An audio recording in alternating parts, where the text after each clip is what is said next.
What a wet, rainy day. Fantastic.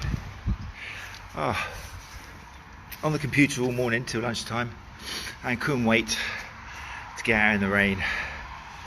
I was actually teaching the nervous system as part of A&P class, talking about sensory input and we got talking, and the fact is all of us doing this anatomy course for runners, and we were all itching to get out in the rain because we just wanted to feel that different sensation. We just wanted to get a different sensation.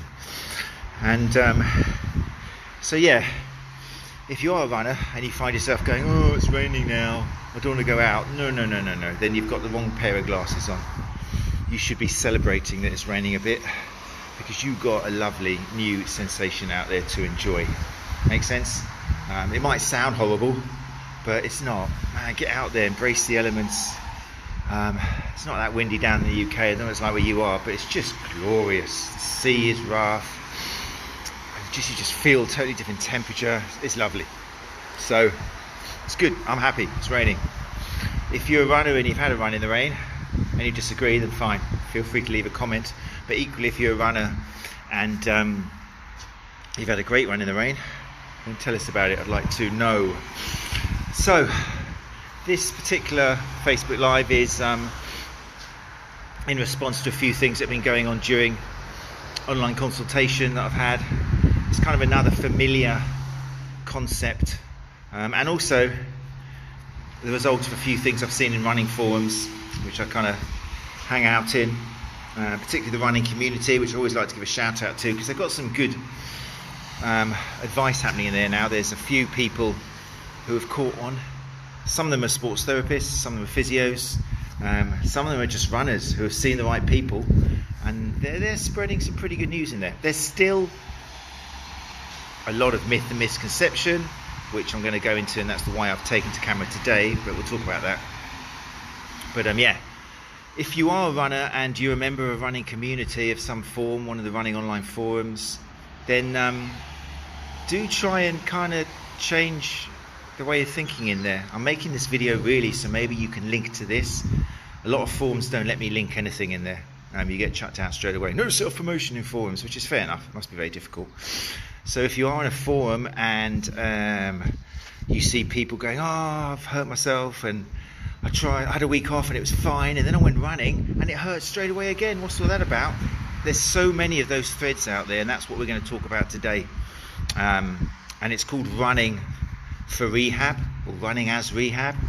And it's an important one. It's probably the biggest reason that I see people online.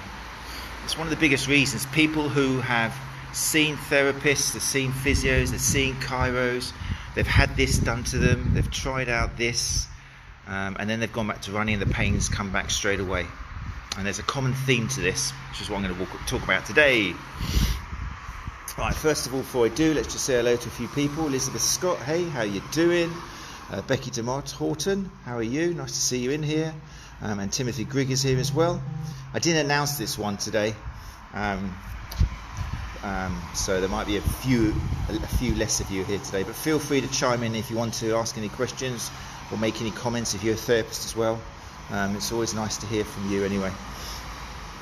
Right, so running as rehab, it's something that misses from an awful lot of protocols that runners follow when they've had to stop running, and then they start running again.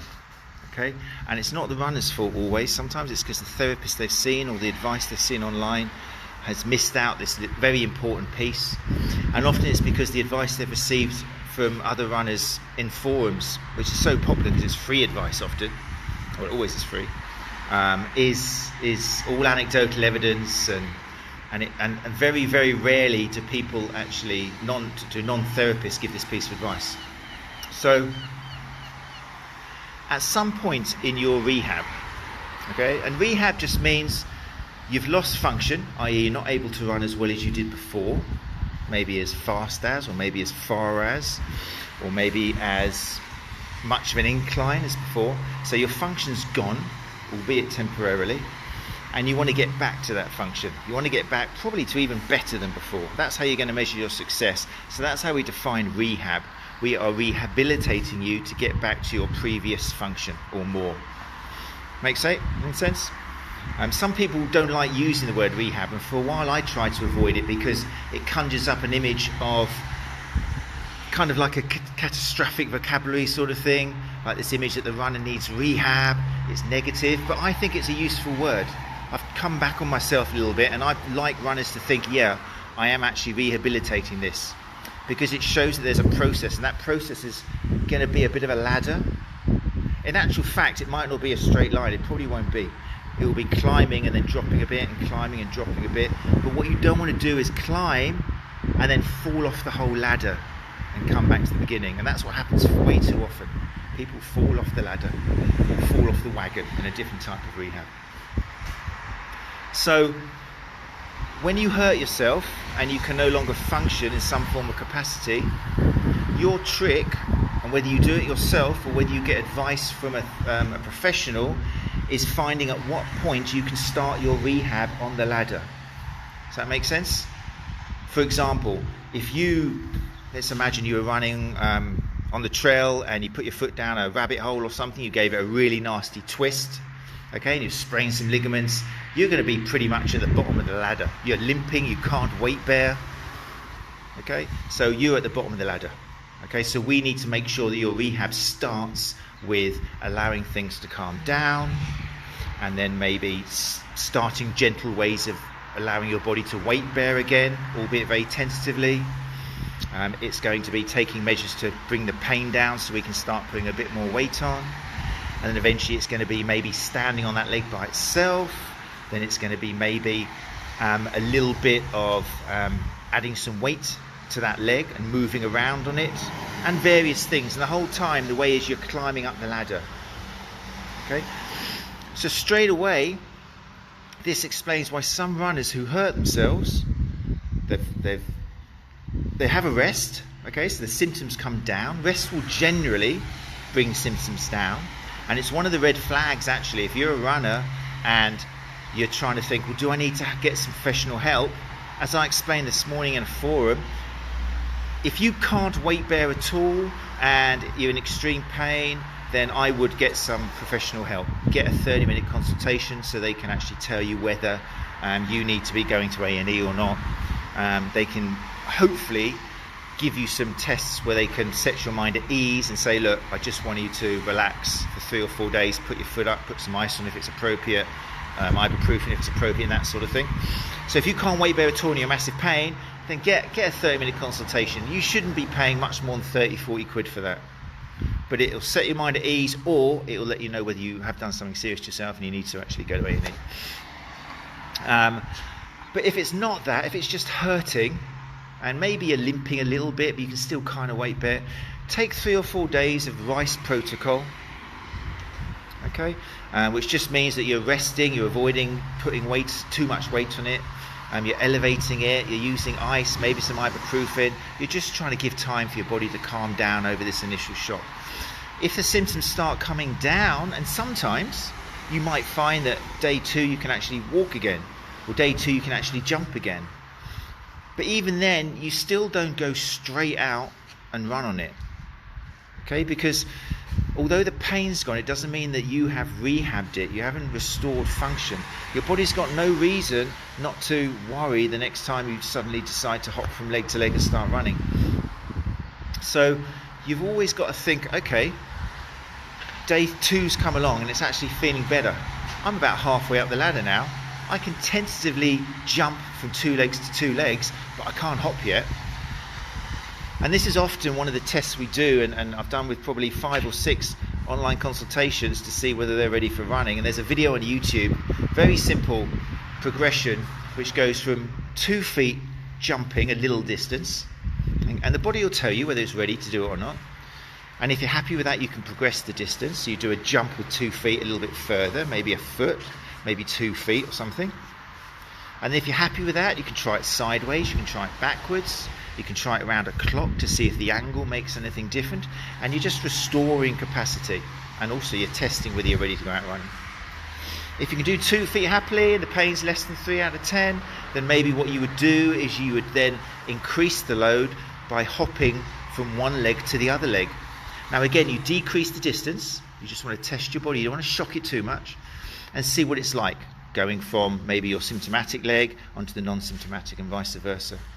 If your body's happy, then you can try increasing the distance. You can try some side hopping, backward hopping. You can try some diagonal hopping. You could try some reactive stuff where actually you hop to a tempo, okay, to a metronome, or maybe somebody saying go, or pointing. There's all sorts of things you can do. And normally there's videos which show you how to find this stuff. If you can hop from one leg to the other, then now you might try hopping from one leg to the same leg, okay, which is kind of increasing that load. So now you're exposing the leg to that spring off it, and then you're landing on it straight away. So this is kind of the last step we would do to determine whether you're ready to go back to running again.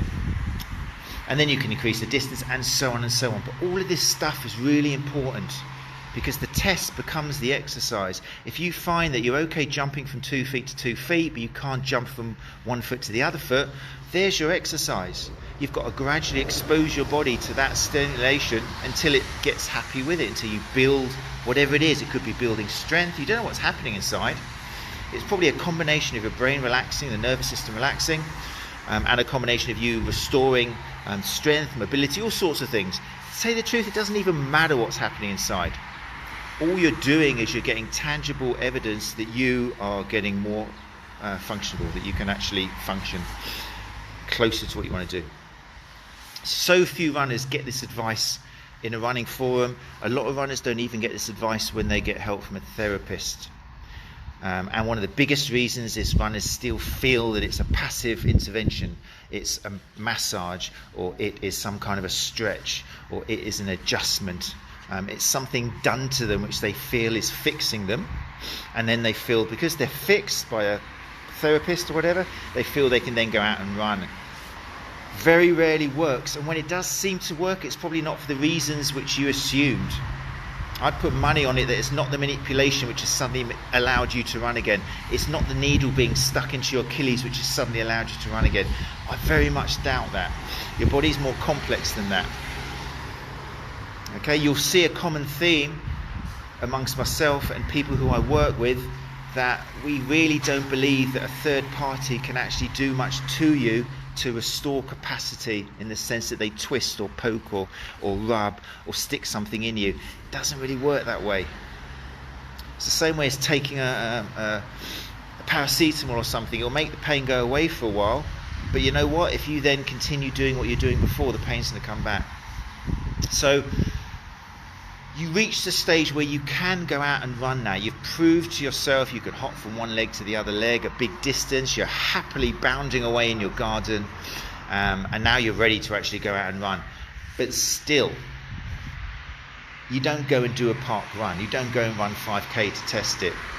You don't run at the same speed as you're used to running at to test it.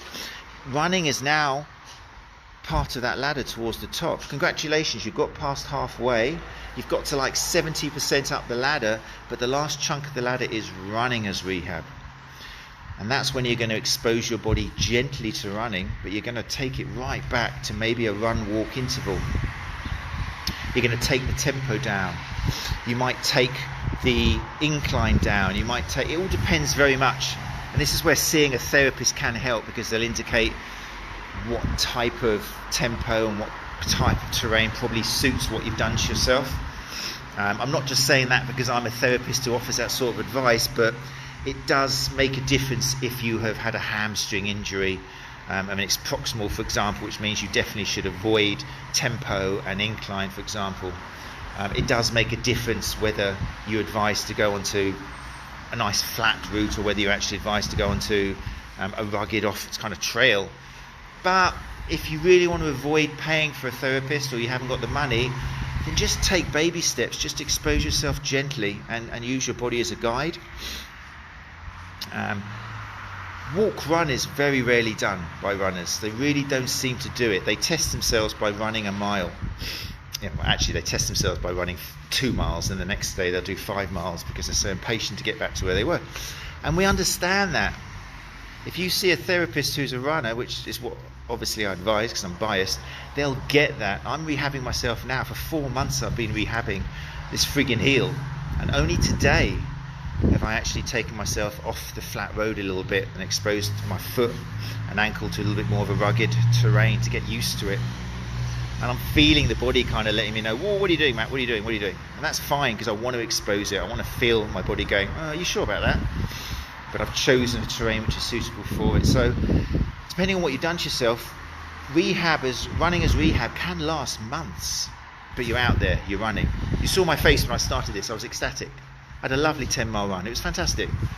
It was still part of my running for rehab, but it was at a suitable intensity and a suitable pace and a suitable terrain in suitable shoes, which I won't go into now. But all the factors were there to make sure I was rehabbing myself, testing myself, but not falling off the wagon. Make sense? And so many runners don't do this, and that's why forums are just full of the question, I've rested, the pain went, but as soon as I start running again, the knee pain's back. So now if you're a runner, you've got probably a very good answer to that. You're not going to join the hundreds of other runners, and literally it is hundreds. It's like 92 comments. You need to foam roll it. You need to rest it. You need to, what else did I read in it? You need to do squats. You need to strengthen your glutes. You need to do leg abductions.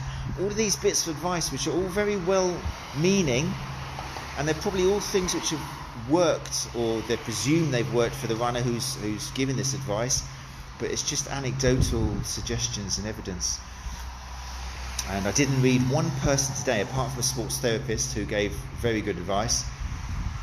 I didn't read one person in those 92 comments who said you're going to have to rest and then slowly build up your capacity to return to running.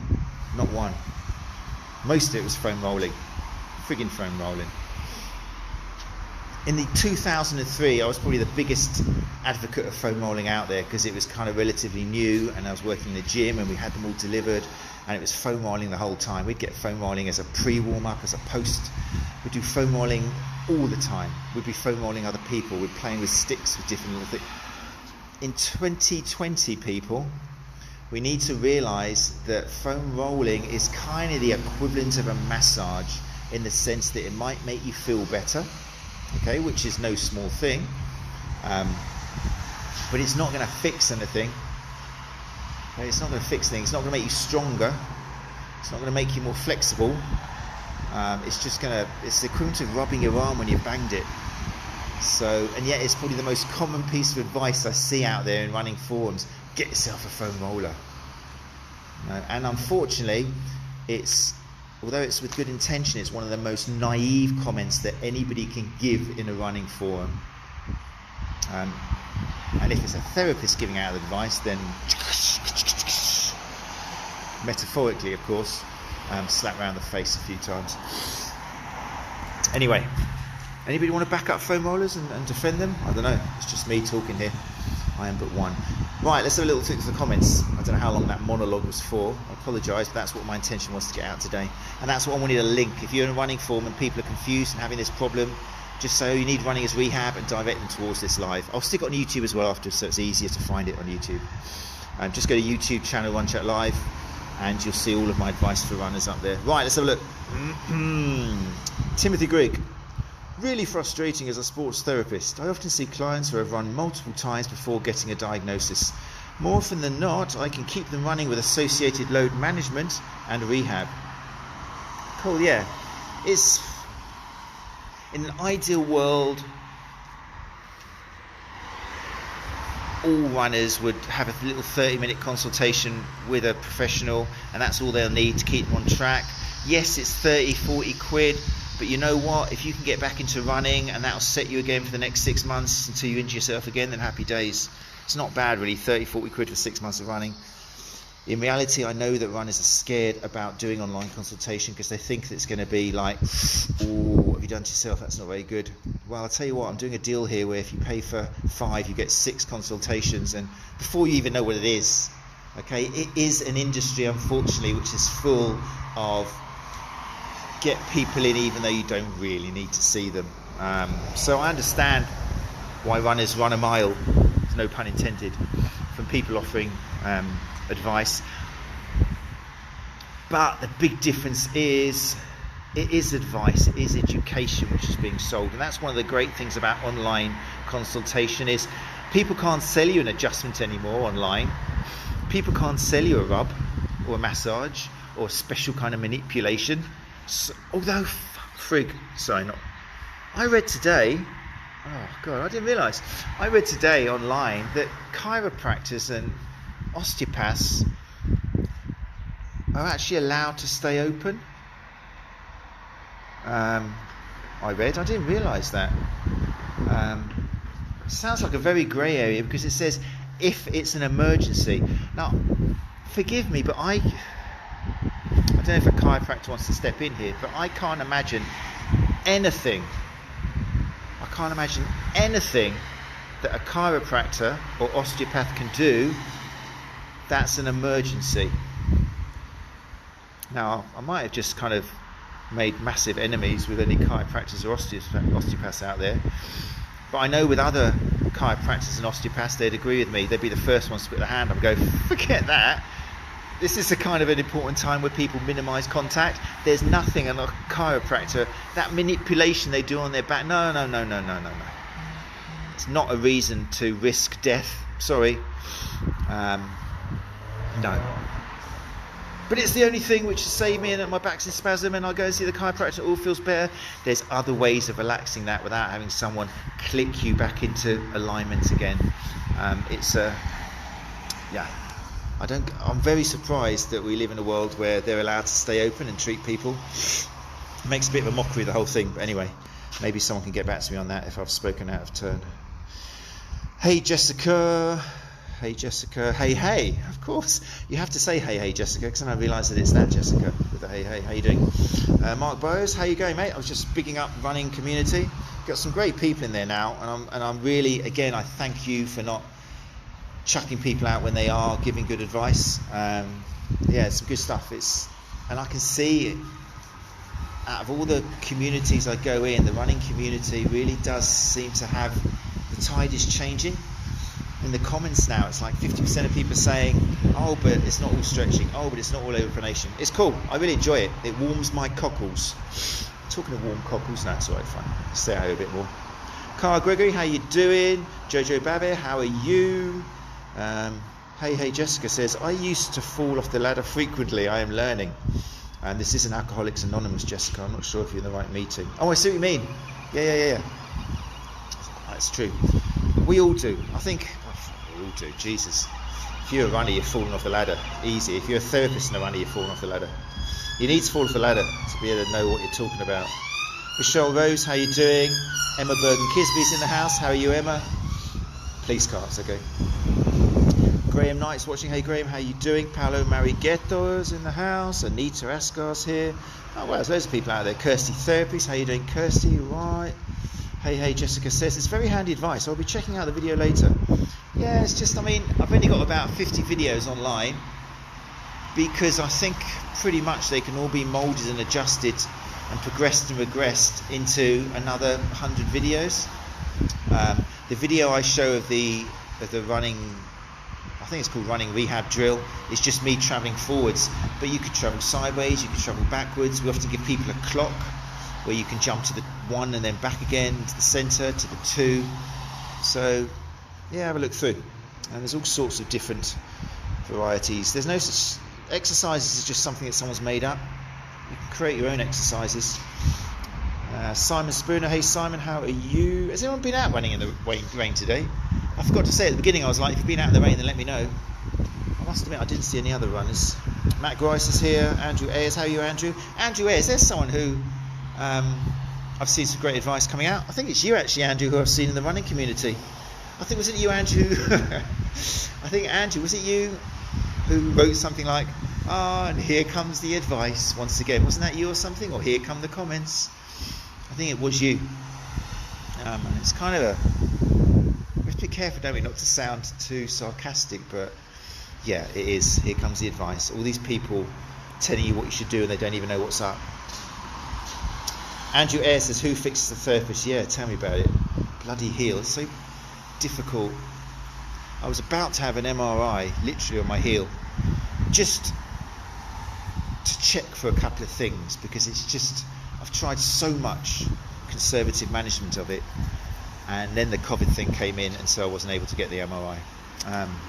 It's very confusing. I'm really not sure what is up with it, but my running's getting better, my function's returning. I'm not back completely where I am, but it's still very sensitive on walking. Still very sensitive. I don't know, I need help, but all I care about at the moment is that I can go out and run. Hey Jessica, I'm not friends with my foam roller. I have two, and I don't use them often. Is there anything they are good for helping? Foam rollers, they are very good for putting under your bum when you're doing a hamstring bridge or a glute bridge. So if you're doing an isometric bridge lying on your back, one of the temptations is you allow the hips to fall a little bit, just by a centimetre or two, and that takes the strain off the glutes and the hamstrings. So my favourite way to use a foam roller is to put it under your bum when you're doing a bridge, and make sure that your bum doesn't touch the foam roller. They're just that kind of height, I mean on the side. If you're doing a single leg bridge, then you make sure the foam roller's there, and you make sure that you're clear of the foam roller. That's probably my favourite way of using a foam roller. They're really good at markers. If you're doing any exercise, you can use a foam roller to try and touch it. If you're doing abduction with a band or something, then they're nice and big, and so there's plenty of things to do with foam rollers if you've got lying around. Just don't rely on them to fix you in any way. My advice anyway. Becky DeMott Horton says, I'm with you. I don't know why I'm giving that accent. I'm with you. I can't imagine an emergency I'd need a chiropractor for. Yeah, I don't get it. I've got great friends who are chiropractors, and I've seen them online saying I really don't understand on what grounds a chiropractor can claim that they need to see somebody as an emergency. I can see a lot of chiropractors giving advice online. In fact, the best chiropractors are probably the only ones who can actually give advice online.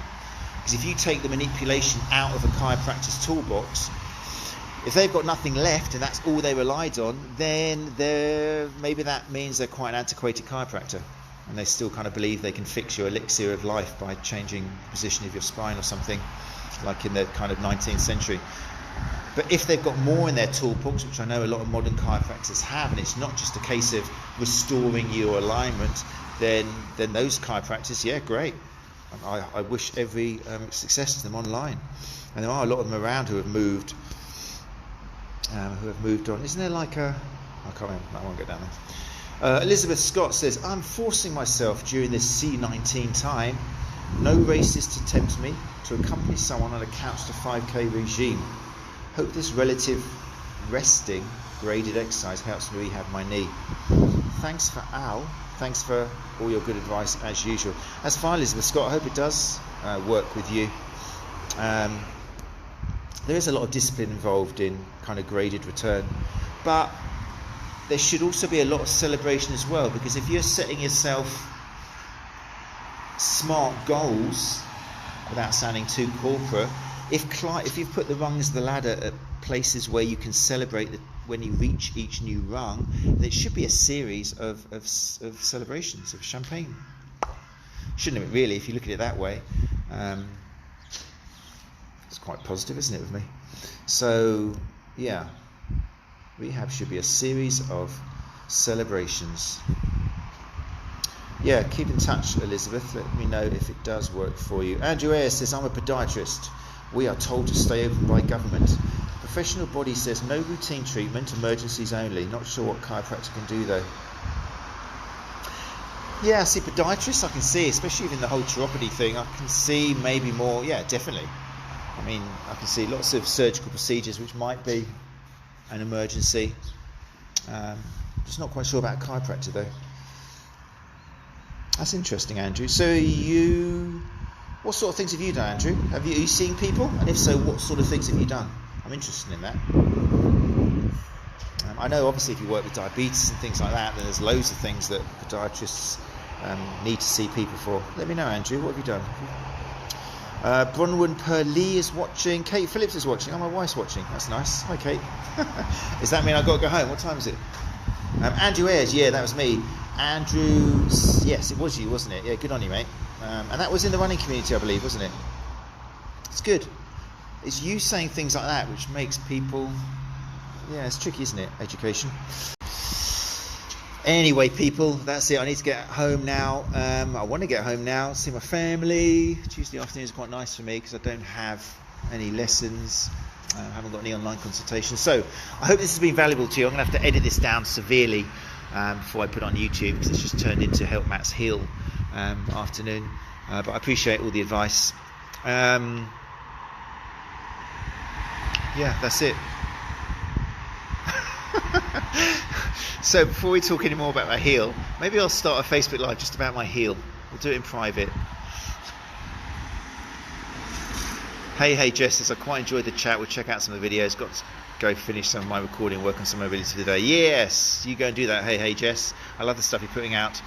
Alright, before I go, boom, important things. I'm glad I remembered. Thanks for reminding me, Jess, the information you put out. Right, Wednesday, therapistlearning.com. We've got Jack Chu and Mike James, 8 o'clock Wednesday evening, are doing another launch for therapistlearning.com, which is cunningly TL.C. Very nice marketing there, Mr. Jack Chu, as always. So I'm going to make sure I'm there tomorrow night at 8 o'clock. If you're free at 8 o'clock, set your little calendars now so they ping 15 minutes before. So Wednesday night, 8 o'clock, do make sure that you're there to join the launch of therapistlearning.com. I'm going to be involved with it. A lot of other great therapists are going to be involved with it. It's going to be something quite big. It's one of the great things to come out of COVID-19.